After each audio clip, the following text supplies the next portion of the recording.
जम्मू कश्मीर में होने वाले विधानसभा चुनाव से पहले डेमोक्रेटिक प्रोग्रेसिव आजाद पार्टी के अध्यक्ष और पूर्व सीएम गुलाम नबी आजाद ने एक बार फिर हैरान करने वाला फैसला लिया है, जिसमें जम्मू कश्मीर में एक बार फिर से सियासी हलचल तेज हो गई है। पूर्व केंद्रीय मंत्री गुलाम नबी आजाद ने चुनाव से पहले ऐसा कौन सा कदम उठाया है जिससे न सिर्फ बीजेपी बल्कि कांग्रेस की भी मुश्किलें बढ़ सकती हैं। दरअसल जम्मू कश्मीर में विधानसभा चुनाव के पहले चरण का मंच तैयार है। मतदान की उल्टी गिनती शुरू हो चुकी है। ठीक एक हफ्ते बाद 18 सितंबर को होने वाले मतदान को लेकर तमाम राजनीतिक दलों की सभाएं हो रही हैं। बड़े नेता चुनाव प्रचार में डटे हैं, लेकिन एक बड़ा चेहरा चुनाव प्रचार से गायब है। अभी भी लोग उसी की चर्चा कर रहे हैं। हम जिस नेता की बात कर रहे हैं वो कोई और नहीं बल्कि जम्मू कश्मीर के पूर्व मुख्यमंत्री गुलाम नबी आजाद हैं। स्वास्थ्य कारणों का हवाला देकर चुनाव प्रचार से दूरी बनाने वाले गुलाम नबी आजाद अब ठीक हैं, जिसके बाद आजाद ने चुनाव प्रचार में उतरने का ऐलान किया है। आजाद ने 12 से 16 सितंबर तक ताबड़तोड़ रैलियां और रोड शो की प्लानिंग की है। कुछ दिनों पहले ही गुलाम नबी आजाद ने तबीयत की बात कहकर चुनाव का प्रचार न करने की बात कही थी। अब इसीलिए हमने शुरुआत में कहा कि कांग्रेस और बीजेपी दोनों की मुश्किलें बढ़ती दिखाई पड़ेंगी तब जब जम्मू कश्मीर का ये कद्दावर नेता, ये बड़ा चेहरा जब चुनाव प्रचार में उतरेगा। किसी समय गांधी परिवार के बेहद करीबी रहे पूर्व केंद्रीय मंत्री रहे गुलाम नबी आजाद ने अपने सोशल मीडिया अकाउंट पर अपने सेहतमंद होने की बात लिखी है। आजाद ने लिखा कि आपकी दुआओं और आशीर्वाद के साथ अब मैं बेहतर महसूस कर रहा हूं। 12 सितंबर से दक्षिण कश्मीर और चिनाब घाटी में अपने उम्मीदवारों के लिए अभियान शुरू करूंगा।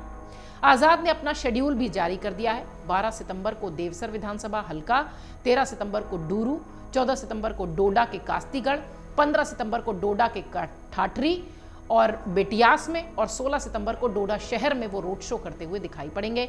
अपने उम्मीदवारों के लिए प्रचार करते हुए नजर आएंगे, उनके लिए वोट मांगते दिखाई पड़ेंगे।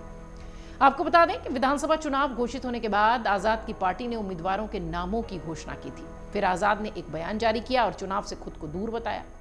आजाद की तरफ से जारी बयान में कहा गया कि उनकी सेहत अच्छी नहीं है और इसलिए वो प्रचार नहीं कर पाएंगे।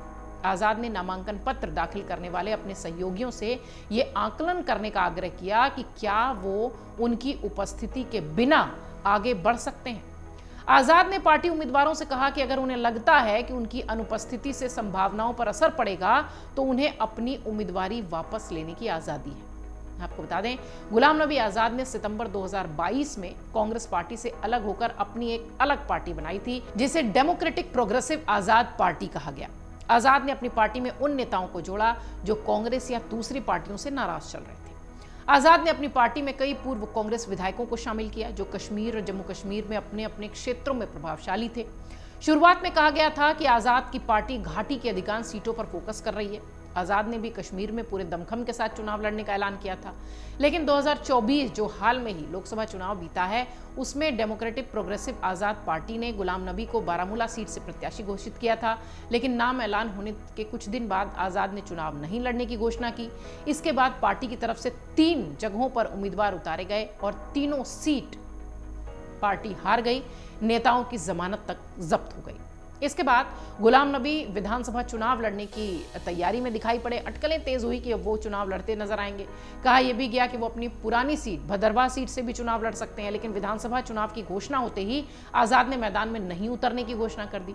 कुछ दिनों पहले गुलाम नबी आजाद ने अपने ही प्रत्याशियों से कहा था कि तबीयत ठीक नहीं है, वो चुनाव प्रचार नहीं करेंगे। फिर भी अगर कोई प्रत्याशी चुनाव लड़ना चाहता है तो वो खुद ही प्रचार की जिम्मेदारी संभाले, अन्यथा कदम पीछे ले ले। लेकिन अब एक अच्छी खबर डेमोक्रेटिक प्रोग्रेसिव पार्टी के तमाम उम्मीदवारों के लिए और थोड़ी सी परेशानी वाली खबर बीजेपी और कांग्रेस के लिए, क्योंकि अब आजाद ने 12 से 16 सितंबर तक प्रचार का शेड्यूल जारी कर दिया है। 18 सितंबर से 3 चरणों में विधानसभा चुनाव की घोषणा की गई है जम्मू कश्मीर के लिए। नतीजे 8 अक्टूबर को आएंगे। 2019 में आर्टिकल 370 हटने के बाद ये पहली बार चुनाव है। अब देखना यह है कि किस तरीके से जम्मू कश्मीर की सियासत दिखाई पड़ती है, कौन बाजी मारता है, क्योंकि 10 साल बाद घाटी में चुनाव हो रहे हैं और सबकी निगाहें यही लगी हैं। अगर आप ये वीडियो YouTube पर देख रहे हैं तो हमारे चैनल को सब्सक्राइब करें और बेल आइकन को दबाना ना भूलें। अगर आप Facebook पर ये वीडियो देख रहे हैं तो हमारे पेज को लाइक करें।